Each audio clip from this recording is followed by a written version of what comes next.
अस्सलाम वालेकुम, आदाब, नमस्कार। परभणी न्यूज़ महानगर में आपके साथ शेख इफ्तिखार। राष्ट्रवादी कांग्रेस पार्टी महिला आघाड़ी और बंजारा समाज की ओर से सोनपेट तहसील के डिगोल टांडा में रहने वाले कॉलेज की कम उम्र की छात्रा पर अत्याचार कर बलात्कार किया। इस मामले में पीड़ित लड़की ने जहर पीकर जीवन यात्रा समाप्त की है।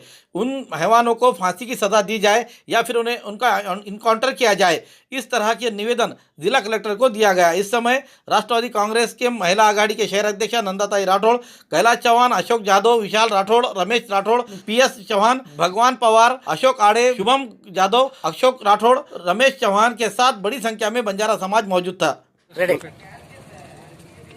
आज सोनपेठ तालुक्यामध्ये बंजारा समाजाच्या एका अल्पवयीन मुलीवर काही मुलांनी अत्याचार केलेला आहे। गेल्या काही दिवसापासून तिला त्रास देऊ लागले आणि शेवटी तिच्यावर एका शाळेमध्ये नेऊन तिच्यावर अत्याचार केले।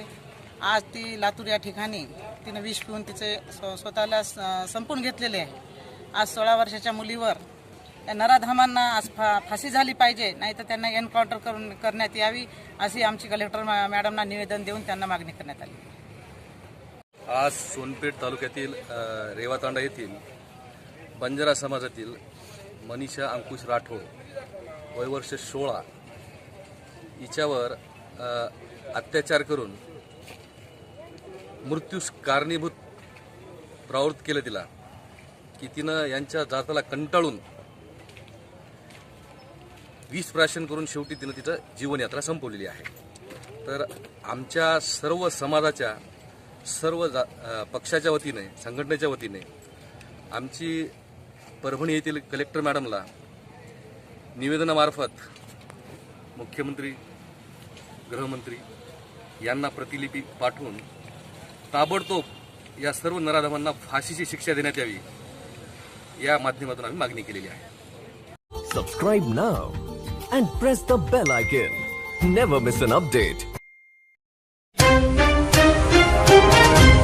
सत्यम दिव्यांग संगठन की ओर से परभणी के रेल सुरक्षा बल के रेलवे पुलिस में राम बालाजी कातकड़े इनकी रेल सुरक्षा में पदोन्नति होने पर सत्कार किया गया। इस समय पुलिसकर्मी अमीनुद्दीन फारूकी, महावीर मीना और सत्यम दिव्यांग संगठन के अध्यक्ष संजय वाघमारे, उपाध्यक्ष संतोष जोंदड़े, सचिव रामराज कांगने, मोहन केंद्रे, अनिल पामे, सुरेश वावड़े, ज्ञानदेव झाड़े, अहमद खान, रमेश खंडागड़े, नितिन भराड़े, सुनील लहाने आदि हाजिर थे। इस समय राम बालाजी कातकड़े इन्होंने क्या कहा, आइए जानते हैं।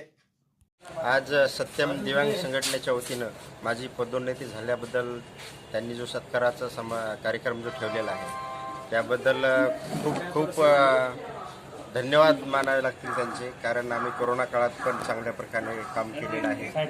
त्यानंतर रेल्वेला बरेच गुन्हेगारींना कंट्रोल करताना आम्हाला कसरत करावी लागते आणि यांच्यामध्ये जे अपंग आहेत सत्यम दिव्यांग संघटनेचे कार्यकर्ते, आणि ते इथं पोलिसांचा म्हणजे प्रमोशन झालेला सत्कार करायला आले आमचा, त्याबद्दल त्यांना म्हणजे त्यांच्यामध्ये किती आपुलकी आहे पोलिसांबद्दल अशी सर्वांमध्ये जर राहिली आणि सर्वांनी जर आम्हाला सहकार्य करत राहिले तर आम्ही नक्कीच गुन्हेगारीवर रेल्वेचे असतील किंवा त्यांच्यावर आम्ही कंट्रोल करू आणि एक चांगला लोकांना कायदा सुव्यवस्थेचा त्यांना एक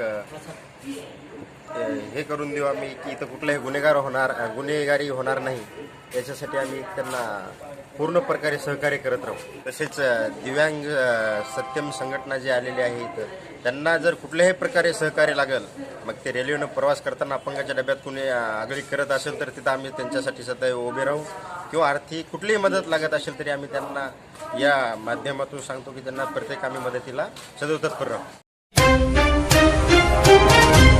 इनामी जमीन पर कब्जा करने वालों का जानलेवा हमला। जिंतूर के जामा मस्जिद की इनामी जमीन पर कब्जा किए हुए भूमाफियों ने पत्रकार M एजाज और उनके सहयोगी शेख अहमद, इन दोनों पर जिंतूर तहसील यानी कचहरी के मैदान में जानलेवा हमला कर बुरी तरह से पीटने की घटना तारीख 21 सितंबर 2021 मंगलवार के रोज दोपहर 12 बजे के दरमियान हुई है। जिंतूर शहर के जामा मस्जिद की इनामी जमीन पर कब्जा कर इस जमीन की प्लॉटिंग करते हुए जगह बिकाई जा रही है, ऐसी तकरार पत्रकार M एजाज और शेख अहमद इन्होंने पालक मंत्री नवाब मलिक इनके अलावा जिला कलेक्टर के पास की थी और अपने इस मांग को लेकर तारीख 14 अगस्त को तहसीलदार इनके ऑफिस के सामने इन दोनों ने अनशन किया था। प्रशासन ने इस मामले में जांच शुरू की है। इस बारे में जिला वक्फ अधिकारी ने जिला कलेक्टर और तहसीलदार इन्हें विनती पत्र देकर इनामी जमीन गैर कानूनी तौर पर बिकाए जाने को रोक लगाने के कहते हुए संबंधितों के खिलाफ कार्रवाई करे ऐसी विनती की थी। इस बात का गुस्सा लेकर तारीख 21 सितंबर 2021 मंगलवार के रोज दोपहर 12 बजे के दरमियान जिंतूर कचेरी के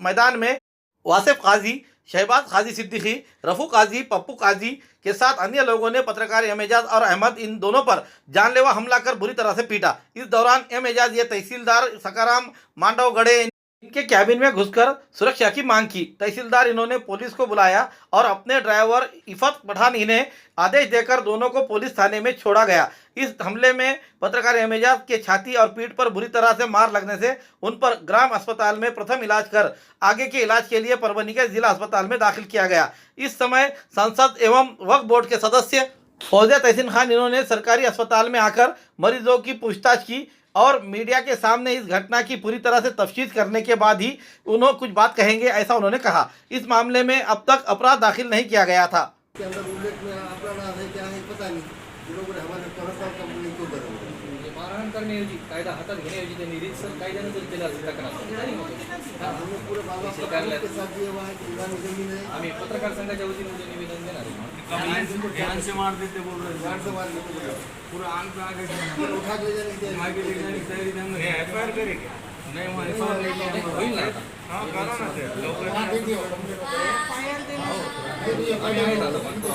सर मी गजानन चौधरी मॅडम मी तकरीबन 1 साल से लड़ रहे हैं और नवाब मलिक साहब को भी कंप्लेन करे थे और कलेक्टर साहब को भी, और इसमें उन्होंने एक्शन लिया था कि इस पर तत्काल कार्रवाई करो बोली।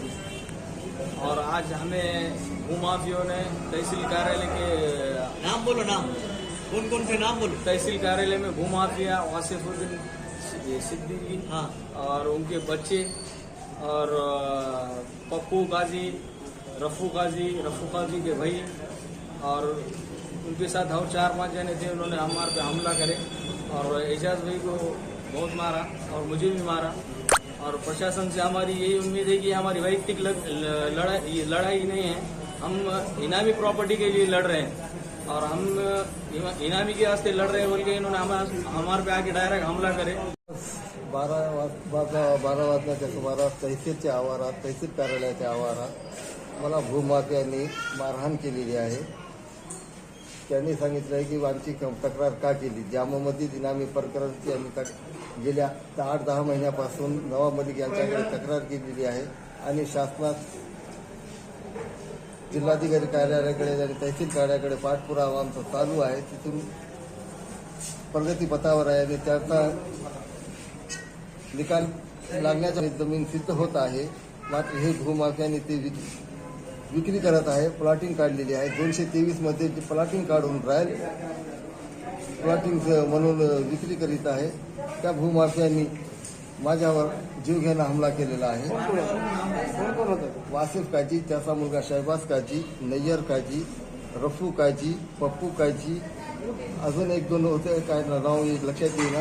आणि या सगळ्यांनी धरून पूर्ण तहसीलच्या आवारात 1000 लोकांच्या समोर मला मारहाण करण्यात आलेली आहे आणि मला पत्रकारिता म्हणून भले हे करतो का म्हणून धमक्याही देण्यात आलेल्या आहे। कशी पत्रकारिता राहते, तू इथं जेवायचं तर जेलमध्ये जाऊन देऊ म्हणून तुला खतम करू, अशा धमक्या देऊन मी तिथून कसं तरी पडून तहसीलदार साहेबांच्या कॅबिनमध्ये गेलो आणि तिथं संरक्षण मागितलेलं आहे। तहसीलदार साहेबांनी पोलिसांना पाचारण करून मला पोलीस स्टेशनला पाठविले जात आहे।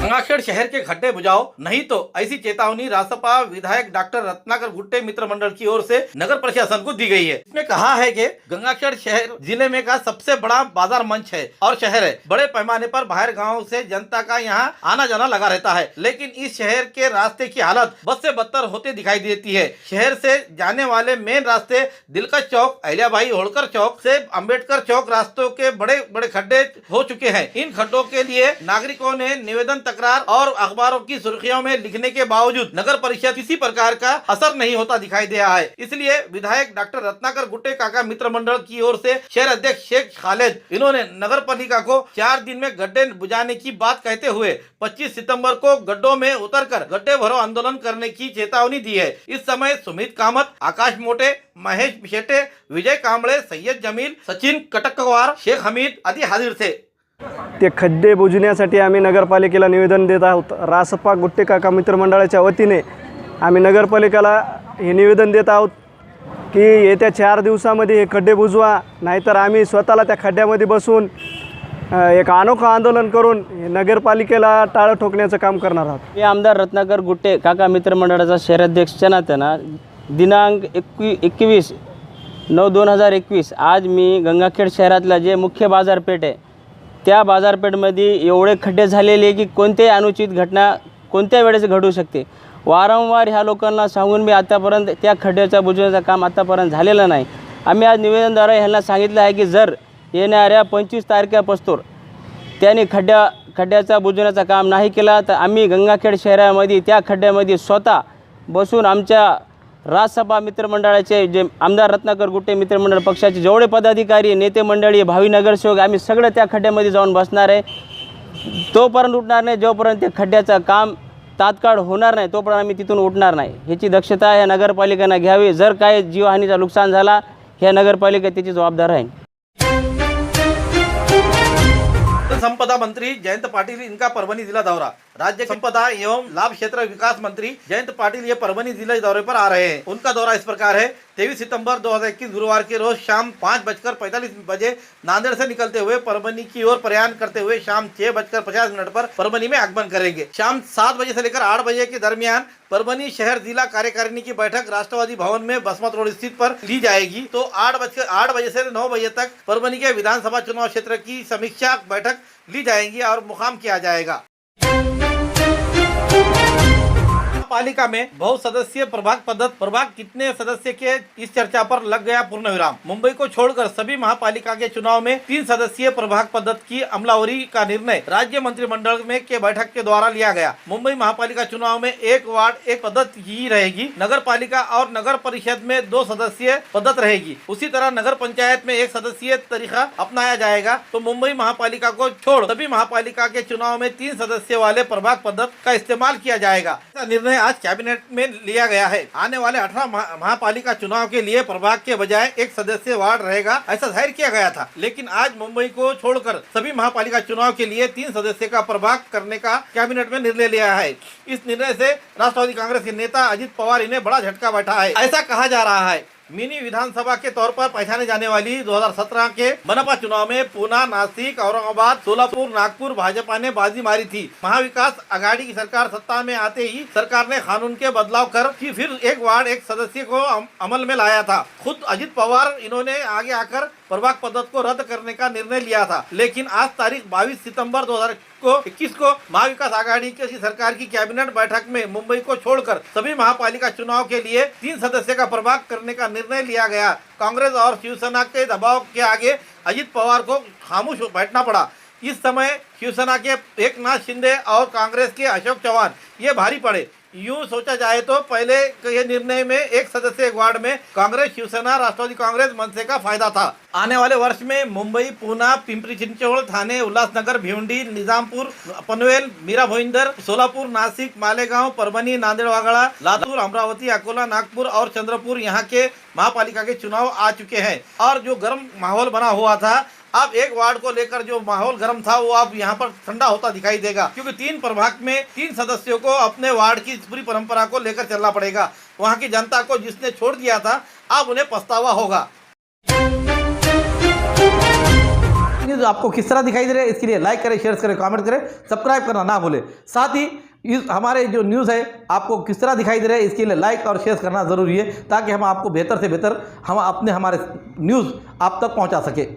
Subscribe now and press the bell icon. Never miss an update.